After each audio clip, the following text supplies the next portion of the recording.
We think the first step where programmatic and addressable converge in the television space is on the data side. So ingest the data, understand the data at the set-top box level, who is on the other end of the set-top box, and let's automate the understanding of those consumer sets. So that's the first part of, let's call it programmatic addressability. The second component would be the automation of the actual pipes and delivery mechanism so that you don't have to use phone calls, faxes, and other things to place orders and actually have the campaign trafficked. And then the third element for full programmatic addressability will be the measurement side, which we've actually done a great deal about already in bringing in the measurement for it. But those are the three phases we feel are necessary for programmatic or for addressability to become the programmatic opportunity that we think and we know it should be. The mathematical problem of making decisions in a television or digital video world is identical because the business rules are identical conceptually.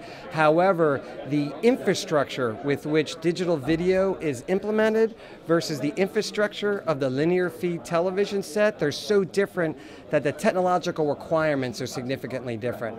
So you take the same mathematical framework of how do I provide addressability, but your tactical execution has to be different and depends upon the actual distribution channel that the video is taking. Some say that brands, if they could have full addressability, would spend less. However, I've never seen a marketer, when given the opportunity to have a positive ROI, not spend that money. So what we believe will happen is that efficiency will go up, more money will come in from those existing advertisers as they have improved efficiency, and new advertisers that haven't historically been capable of affording it.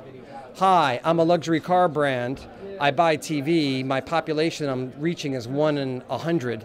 It's not effective for me to use television. But all of a sudden with addressability, that becomes a real reality for me. So new advertisers, we believe, will also flood into the industry. The whole tide will rise, and agencies, advertisers, and media companies will have the advantage of the rising ships in that tide. We think programmatic TV requires three things. We think it needs to be automated, data-driven, and cross-device, meaning it's not just the living room television set. And that's what automation and programmatic, I should say, television really means.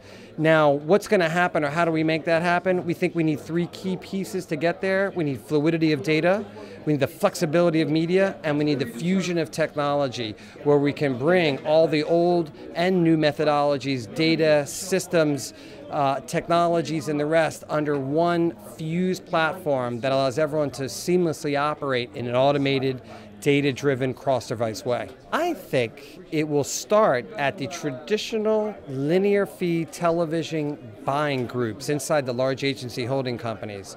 Well, they will take a look at their total spend, the billions that each of the major groups spends a year in, let's say, the United States, and they'll say, how much can I allocate to addressable TV?